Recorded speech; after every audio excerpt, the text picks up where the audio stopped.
Another thing that I wanted to quickly talk about, or mention rather, is this thing. A lot of you have probably already seen it. It's made the rounds on Twitter yesterday and this morning.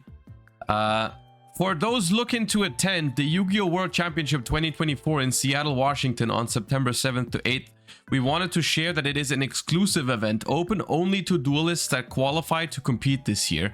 Stay tuned for info on how you can support the World Championship duelists at the local level. I think this is pretty disappointing. It's kind of lame. I don't think this is the end of the world, like crazy bad news or anything like that. But it's kind of lame, isn't it? I mean, comparing it to the World Championships that happened in Japan that had a huge crowd on Sunday, you know, a lot of people being able to join the event, have some exclusive stuff at the venue, cool stuff. And the same was true for the latest World Championship before COVID that was hosted in Europe, right? With the World Championship in Berlin in 2019 was really, really cool. I don't know how many of you guys went there, but it was a pretty dope event on the Sunday, where people could go, sign up for it, get a ticket, and then watch the thing. And it was this huge hall.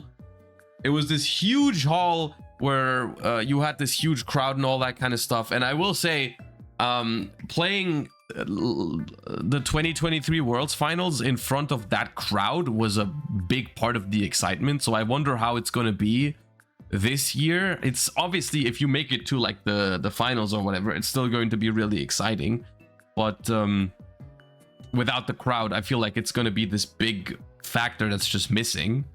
And even like on another note, it's also just like super sad for all the people that wanted to go and watch, you know, like that is just a shame, you know. I wish they did this in a different fashion. I guess this makes it a lot easier for them, you know. It's a lot easier to manage a smaller venue for just, you know, I mean, like that's like 50 people or something like that they have to accommodate for. And it's like, it's just like, I guess that's the reason to do it. It's just like budgeting and whatever. And I will say, I think if they, to an extent for you guys, I think it can still be done in a way that's cool, you know. If the production quality of the coverage is really, really good and all that kind of stuff, it can still be a cool event for everyone watching. Still, I don't think it's gonna have the same feeling. I don't think it's gonna have the same feeling as if they had, you know, actual, you know, an actual crowd. You know, yeah. Which country hosts Worlds? This year's Worlds, like it says here, is in Seattle, Washington, in the USA. Is where Worlds is going to be. Yeah. I don't know what the exact reasons for this thing are. But it is what it is. I guess we'll have to deal with it, you know. I guess here is to hoping that the coverage for the event is going to be nice and you guys are gonna have some nice stuff to follow anyways. But okay. Unfortunately, not like we can do anything about it. Looking at NAYCS coverage, I'm really not feeling confident. I mean, we'll see. I don't know. I'm sure they are aware of the feedback that they received last year for their day one Worlds coverage, right?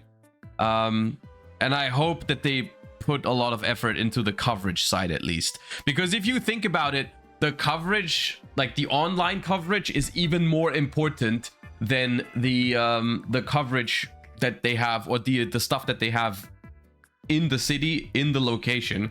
Because in the location, maybe you can fit like 1,000, 2,000 people that are gonna see it, but like that's nothing compared to how many people are gonna see the live stream.